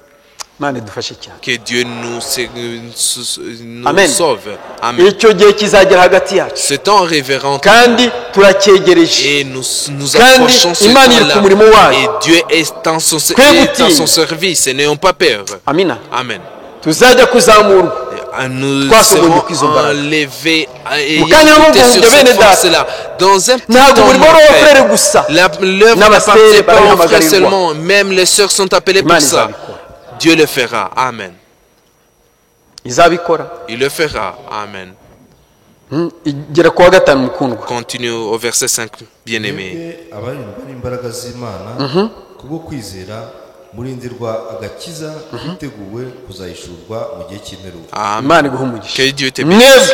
À vous aribo twebwe qui, abarindirwa ce nom n'imbaraga z'imana qui par la puissance kubwo de Dieu kwizera était gardé par si la foi. kubw'amategeko ni Pour kubwo nous, c'est kwizera pas juste des tuzahabwa lois, icyo gihugu c'est par la foi kandi que nous turabyizeye. recevrons ce pays et nous croyons ça. Amen. Amen. murindirwa Vous agakiza êtes gardés par la foi kiteguye pour le kuzahishurwa salut mu prêt gihe à être cy'imperuka. révélé dans iyo les mperuka derniers turi temps. kuvuga Ce na dernier mwene temps data que nous parlons, yohana même yayivuzeho le frère yuko igihe cy'imperuka Jean a cyatangiye parlé icyo de gihe ça, cya kera que none le twebwe dernier temps a turi ku commencé ce isozwa temps-là. ry'imperuka Et ry'ibihe. nous sommes à la fin des derniers temps. aho abizera Là bagomba où les kugaragaza icyo croyants bizeye doivent manifester ce aho qu'ils croient. imana iri guhishura Là où abana Dieu bayo révèle ses enfants. nubwo kigali Même yubatse si Kigali est nubwo ituye bien abantu petit bangana bati et qu'il y a des millions d'habitants, imana ibishimirwe que Dieu harimo soit n'abana loué. bayo Il y a même des enfants de Dieu dedans. Amen.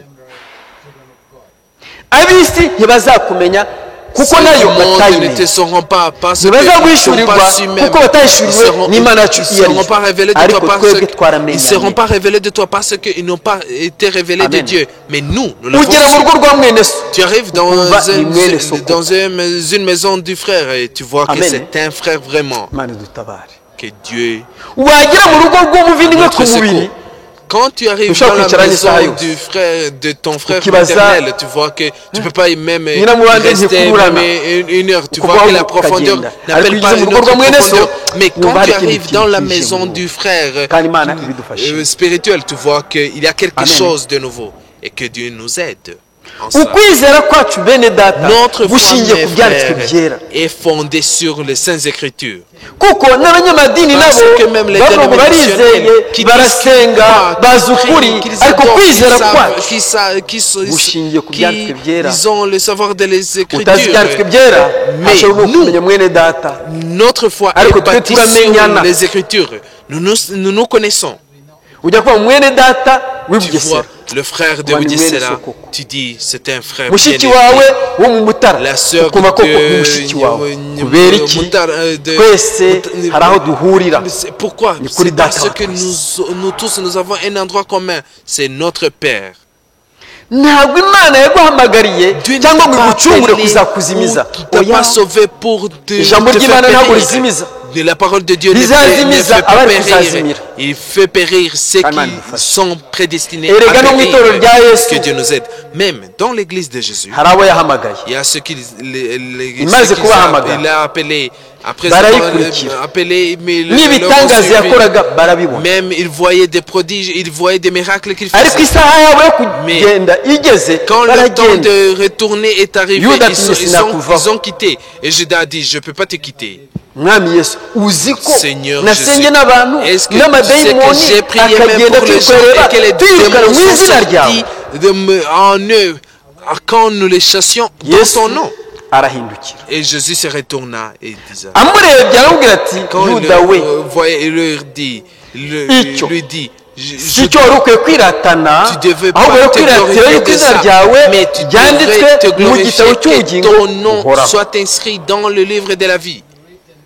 uko turi ahangaha Comme bene nous data, sommes ici, mes frères, Imana iri kugenda ireba muri cya gitabo cy'ubugingo buhoraho, iri guhamagara ikakuzana ahangaha kugira ngo ijambo rye il t'amène rigutegure. ici pour que sa parole te prépare. ntawe uzakandagira mu ijuru atari Imana Personne imujyanyeyo. n'entrera dans le ciel sans que Kandi ibihe Dieu turimo l'amène là. Et le temps que nous vivons bigaragaza ko Kristo montre ageze ku que Jésus est à la porte. amen.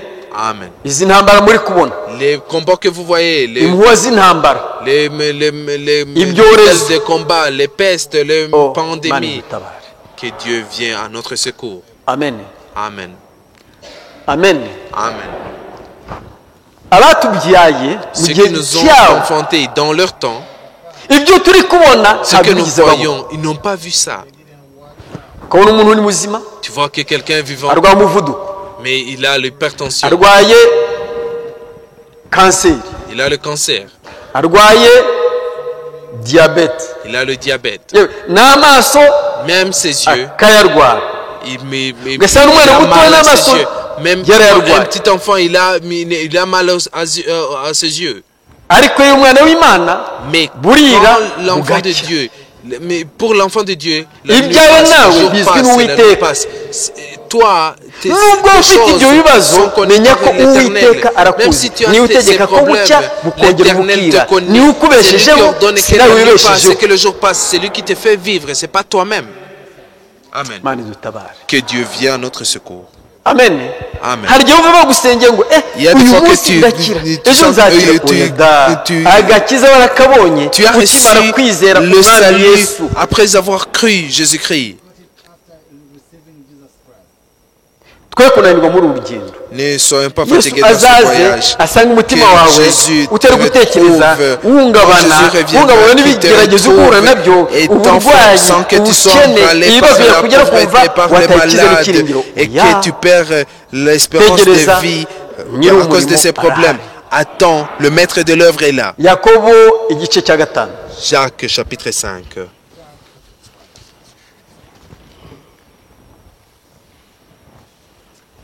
Yakobo igice cya gatanu umurongo wa Jacques karindwi chapitre 5 kugera ku wa verset cyenda. 7 jusqu'au verset 9. bene data mwihangane kugeza aho umwami Yesu azazira dore umuhinzi ategereza imyaka y'ubutaka y'igiciro ayirindira yihanganye kugeza aho azabonera imvura y'umuhindo n'iy'itumba mube ariko namwe mwihangana mwikomeza imitima kuko kuza k'umwami Yesu kubegereye ntimwitotombane bene data mudacirwaho iteka dore umucamanza ahagaze ku rugi. Amen. Que Dieu te bénisse, mon frère. Amen. Amen. Reka mpasubiremo. Laisse-moi répéter. Nuko bene data Soyez donc patient, mwihangane frère, mugeza aho umwami Yesu jusqu'à l'avènement azaza. du Seigneur. Amina. Amen. Benshi muri mwebwe Beaucoup babaye d'entre abahinzi. vous sont Umuhinzi étaient des arahinga. laboureurs. Voici le Imbuto laboureur akazitera. sème. Il me met bigera la igihe semence za mbuto nazo dans la zikagera terre. igihe zihite Et zikura le temps zikazera. arrive, cette semence Amen. croisse. iyo zimaze kwera Et arishimye. après leur Natwe ijambo croissance, ry'Uwiteka Imana ni imbuto. il est heureux de ça. Et niba nous riri muri aussi, la twebwe parole de Dieu, nitutegereze c'est une semence. imbuto Si cette zigomba semence kukweraho. est en Igiti nous, cyose nous kitera devons imbuto donner des kiratema fruits, parce kigacibwa que tout kikajugunywa arbre ne donne pas le fruit, mu muriro. il est natwe hari cassé, il benshi est mis twari au kumwe feu. nabo Nous aussi, kubera il yuko y a ntabwo beaucoup tuzabagaragayeho qui étaient avec nous. uwiteka akavanaho amahage Parce mu qu'il n'y ijambo avait rye pas de uwiteka azaga fruits, wanyuza abantu twe de- tukarira ariko Dieu Imana les a ntabirira enlevés. kuko Mais Imana Dieu ne pleure ikora pas à cause igisha. de ça. Nous pleurions Amen. à cause de ça, mais Dieu ne fait pas ça. ntimwitotombane Ne vous plaignez pas les uns umunara des w'umugenzi utangiye autres. witotombe ntimwitotombane Quand tu bene regardes ton data frère, mudacirwaho iteka dore Ne vous umucamanza plaignez pas les ageze uns aux autres ku rugi. frères, afin que vous ne soyez pas jugés. Mana. Voici le juge est à la porte. ibaha umugisha Que Dieu vous bénisse kandi bongera imbaraga et qu'il mu vous izina rya Yesu donne Kristo. plus de force au Icyo nom de mbifurije. Jésus-Christ. Ce que je vous iki souhaite gitondo ce matin, twese ko turanga nous tous kubera comme nous sommes igitondo ici, que ce soit kizatugeza ahandi une natwe matinée dutegereje qui va nous faire kuko umwami arriver wacu à cet ari endroit-là que nous gutwara attendons, parce que umugeni. notre Seigneur est proche de Amina. prendre son Imana épouse. ishobora byose Que le Dieu buri wese Tout-Puissant, imumpera umugisha que wo le Dieu kuzasoza mu Tout-Puissant mahoro. bénisse chacun de vous qui Reka nsenge puisse musubize mwene data achever gahunda. en paix. Que je vais conclure. uhoraho kandi Imana Éternel y'igitinyiro Yesu Kristo Dieu de gloire Jésus-Christ, ndagushimiye kubw'ijambo je te ryawe remercie pour ta parole. nkwereka Je abakobwa te abahungu montre bawe tes fils et tes filles. buri wese wemeye kuza mwami Chacun qui kumva a accepté iriguturutseho de venir écouter ce qui vient de toi, umugisha bénis-lui. kandi wese mwami umurindire mu Que jambo ryawe chacun tu le gardes dans ta si witoranije parole. ni wowe C'est pas lui qui wamutoranije s'est choisi, c'est toi qui l'as si nawe choisi. wizanye data C'est uja pas ni wamuzanye lui-même qui s'est amené ici, c'est no toi qui kubona l'as tugize amené. amagingo ya data Et tubihagazemo puisque ni nous umuntu puissions watugiriye être ici à cet Izina instant, ry'Imana c'est ta ribe grâce, icyubahiro. que ton nom soit hamwene glorifié. data ha mushiki wacu Donne le tubashe frère et kwitegura la sœur, kugira ngo uzagaragara mu doit bicu continuer à se azagaragare mu protéger, bwiza bwawe se préparer pour que celui qui Umugisha sera vu itorero ryawe, au ciel soit vu nk'umugisha avec toi. abaririmbyi Bénis ton église, nk'umugisha bénis la abakozi chorale, bakora muri iri torero bénis les serviteurs dans umwami buri wese cette ye église, kuzaruhira ubusa que chacun cyangwa yirukankira ubundi ne soit ahubwo pas ngororano umwami ziteganyijwe en azaziburonkeho vain et que Uri Imana toute yumva, récompense soit gira neza sur lui. umukumbi Tu es wawe. un Dieu qui Bisabye écoute, ubwiza bw'umucunguzi fais wacu du bien Kristo. pour ton troupeau. Je le demande au Amen. nom de Jésus-Christ. Amen. Imana bamugishe mu izina Que rya Dieu Yesu vous Kristo. bénisse au nom de Jésus-Christ. Amen.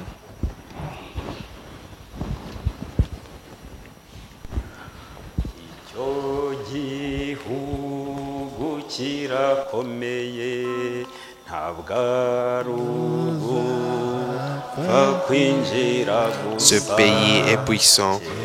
C'est pas juste d'y entrer.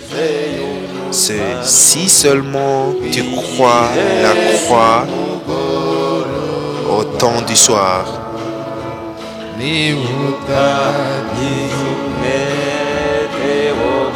Si tu n'as pas le courage d'accomplir, tu n'entrerais pas en Jérusalem, qui a été préparé pour l'épouse de Christ. Il viendra nous prendre. Amen. amen Amen. imana ishimwe kandi Que himbazwe Dieu soit loué et glorifié. kubw'igitondo cy'uyu munsi Pour ce matin, yaduhamagariye il nous a appelés kuyubaha de kandi l'obéir. yaduhamagariye kuzabana Il nayo nous a appelés pour vivre avec kugira ngo lui. umuntu abe mwene data Pour que abe le mwene frère, so, abe mushiki wacu pour que quelqu'un soit ton frère, notre sœur, c'est Dieu qui donne ça. C'est merveilleux, c'est délicieux. Nous sommes ici ensemble et nous vivrons ensemble là-bas. Ceux qui seront avec nous là-bas, l'amour nous attend. Que le Dieu bénisse son serviteur, qu'il lui donne plus de force charnellement et spirituellement. Comme c'est fait pour nous, que ce soit fait pour lui aussi. Comme le disions, nous l'aimons et nous aime aussi. Nous le souhaitons d'être encore entre nous et que partout là où il ira, qu'il salue les frères au nom de Jésus-Christ. Continuons de prier pour lui parce que nous devons prier sans cesse, parce qu'il va continuer même après ce service. Nous aussi, ayons courage. La parole de Dieu n'est pas seulement des paroles, c'est la vie. Nous allons prier, mais d'abord nous allons louer Dieu pour se séparer. Parce que ces choses, tu peux les trouver nulle part d'autre. C'est pas parce qu'il est allé prendre des leçons pour ça. Tu peux même lire cette parole, tu peux pas la comprendre. C'est Dieu qui donne ça. Il y a un frère qui a fait un accident qui s'appelle Jean de Dieu.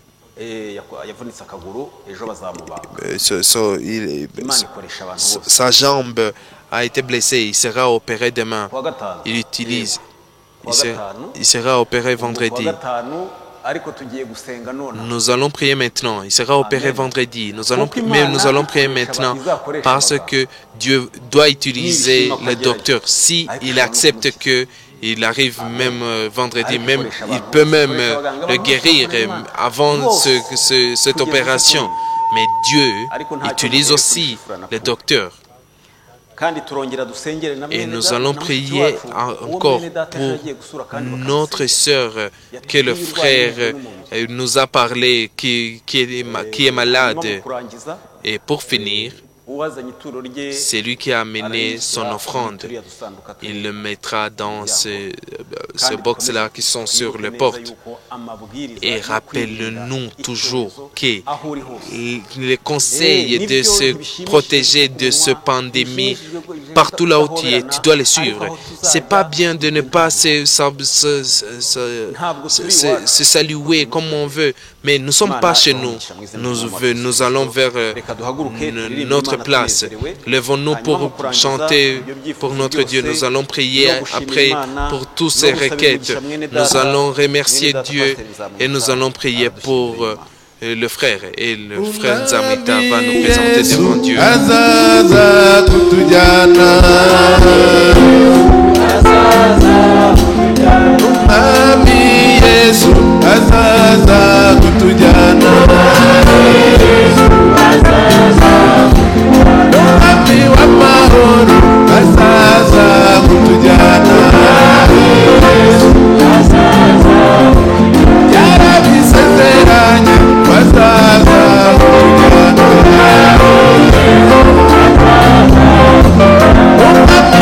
Amen.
urakoze Merci, urakoze merci, mana y'icyubahiro Dieu de databuja gloire, mutangabugingo Maître, procureur de la igitondo vie. cy'uno munsi Dans ce matin, ishimwe que icyubahiro toute reconnaissance et bikugarukiye. toute gloire te reviennent. waduhaye igitondo Tu nous as cyiza donné une merveille matin. igitondo C'est un merveilleux cy'umunezero matin, c'est un igitondo matin tumaze de kumvamo gloire, ijambo ryawe de kandi réjouissance. ijambo Nous ryawe venons d'écouter ni ta imbuto. parole.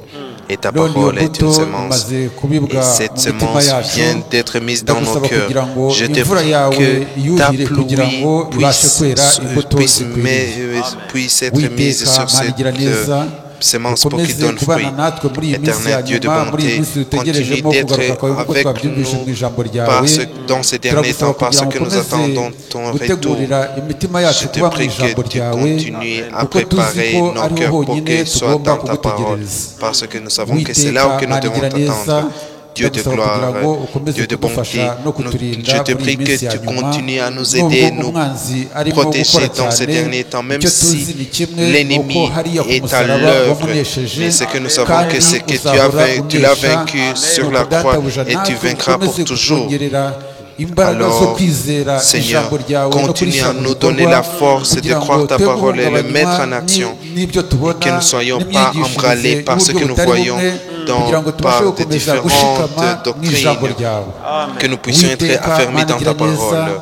turakwinginga kugira Éternel ngo Dieu de uhe bonté, nous te umugisha prions umukozi wawe que tu umaze bénisses ton gukoresha ukuboko serviteur que tu kugaburira viens ijambo ryawe d'utiliser pour nous partager ta parole. udusigira kuvuga natwe udusigira kumva kugira ngo Oins-le twese de mu mwuka parler umwe et tubashe oins-nous de gukomeza goûter pour que guhabwa nous tous, umugisha dans un nawe. même esprit, nous soyons bénis Atubonereho par toi, umugisha, qu'il natwe soit tubonereho béni par umugisha, nous et que nous soyons kandi, bénis par lui au nk'uko travers de data lui. amaze Mais kubivuga, et comme le ni ukuri serviteur vient databuja, ndagusaba kugira ngo no mu iteraniro je te rikurikira prie que ubwoko même bwawe dans le service buteranira qui hano, va suivre, ton ndagusaba peuple kugira qui va ngo se réunir ubone ici, umugisha je te prie uguturukaho. qu'il soit béni par Uwiteka, toi. Mana igira neza, Éternel Dieu de tuzi ko bonté, ari wowe utanga nous umugisha, savons que c'est kandi toi qui unyurira mu bénis bakozi bawe, et tu unyurira passes au mu travers de bushumba, tes serviteurs, unyurira mu babwiriza, tu passes au unyurira mu travers bana du bawe, berger, utanga des umugisha évangélistes w'itorero ryawe. et de tes enfants Uwiteka, Mana igira bénis dans neza, ton église. ukomeze kudufasha Dieu de muri iyi bonté, nzira continue à waduciriye nous kugira aider ngo dans ce tubashe voyage, kubona ce ubugingo chemin que tu as buhoraho. tracé pour nous, pour que nous puissions Wera recevoir kandi la vie ukiranuka, éternelle, saint, tukiri imbere yawe juste. tumaze kumva Étant devant icyifuzo toi, nous cya venons mwene data, d'écouter les requêtes, le requête uzabona du n'abaganga frère ko qui kugira ngo sera bamubage. opéré. Ni ukuri databuja, mwami, C'est vrai, ni we Maître, wa mbere. c'est Ni we toi wa le mbere premier. wakoze C'est toi le umurimo wo premier kubaga mu qui a busitani bwa fait Edeni, l'œuvre ubwo wabagaga d'opérer Eva dans le jardin Adamu d'Éden ukamukuramo pour urubavu, enlever Ève d'Adam. ukamuremeramo umugore we ari Que we tu as Eva. créé la Ni we femme watangiye rero uwo Ève murimo, pour kandi Adam. uko C'est wari toi uri qui as ejo, commencé uyu munsi cette ni œuvre. kuri. Comme tu étais Tuzi hier, yuko c'est ainsi que tu es imitima aujourd'hui. y'abaganga Nous iri savons mu que kiganza cyawe, les cœurs des n'ubwenge docteurs bwabo sont dans buri mu tes mains, kiganza même cyawe. leur intelligence. Turagusaba rero kugira ngo Nous te he kuzaba prions ari que bo ahubwo qu'il wowe soit pas wenyine eux, mais azabe que ce ari wowe soit ukora toi umurimo, qui kandi fais databuja l'œuvre. mwami, Et ubwo Maître Seigneur, azahagarara hagati yacu, quand il azaterana s'éternera natwe, entre nous, qui se mwami, réunissent tukiri muri uyu avec mubiri, nous, tuzakomeza étant toujours dans duhimbaze ce izina monde, ryawe. ce corps, Wowe Mana nous ikiza, glorifierons ton ni nom. wowe ukora. C'est toi le Dieu qui Nk'uko guérit, n'umuhanuzi c'est wawe toi qui agis. yabitsindagiye akabihamiriza, Comme yuko ton muganga prophète icyo akora l'a ni affirmé, ugufata igufwa que gusa ce que le akaryerekanisha docteur n'irindi, fait seulement, ariko ari c'est de wowe mettre uteranya. l'os avec Ni wowe l'autre, mais uteranya, c'est ni wowe toi ugarura qui ubuzima, ni wowe ukomeza réunis. ubuzima, C'est kuko toi qui atari donnes wowe vie. umubiri wabora, Parce que si atari ce n'était wowe pas toi, n'igufwa ryabora, le ariko corps wowe wenyine serait ni wowe corruptible, mais ucunga c'est ubuzima toi qui bw'ikiziba gardes, cyose. c'est toi qui protèges la vie Mana de tout igira neza être. rero, Dieu, ugucunga ubuzima Dieu de bw'ikiziba bonté, cyose, puisque tu umuntu protèges waremwe la mu vie de ishusho tout yawe, être, birushijeho l'homme cyane qui a été kurenza créé dans uko ton image tubitekereza. est plus valeureux, plus que nous le pensons. Nous te demandons que tu sois avec lui à l'hôpital et quand tu le ramèneras entre nous, nous te glorifierons. Puisque nous sommes devant toi, nous arrivons à un temps de se séparer. Je te demande de partir avec chacun. Continue d'être avec nous dans le voyage et partout là où nous sommes, dans notre travail, et que nous continuons de persévérer, de marcher dans ta parole. puisque Dieu, nous allons nous séparer par avec chacun. Et quand tu accepteras de se réunir encore ici, dans ton nom, nous te remercions. Continue d'être avec nous. Et le programme à suivre, je te demande que tu sois avec nous, que tu continues à préparer pour nous ce qui nous sommes agréables au nom tout-puissant. C'est là que nous prions. Amen. Que Dieu vous bénisse. Nous arrivons à terme de notre service. Mais c'est possible que il y a quelqu'un qui est venu pour la première fois et se demande comment est-ce que je peux être un vrai croyant dans ce message? Comment est-ce que je peux être baptisé? Il peut approcher les diacres. Il peut leur demander des explications. Ils peuvent lui expliquer convenablement. Que Dieu vous bénisse et que la paix de Christ part avec chacun. tuzazamurwa n'umwuka wera twigira iwacu mw'ijuru. Tuzazamurwa n'umwuka wera twigira iwacu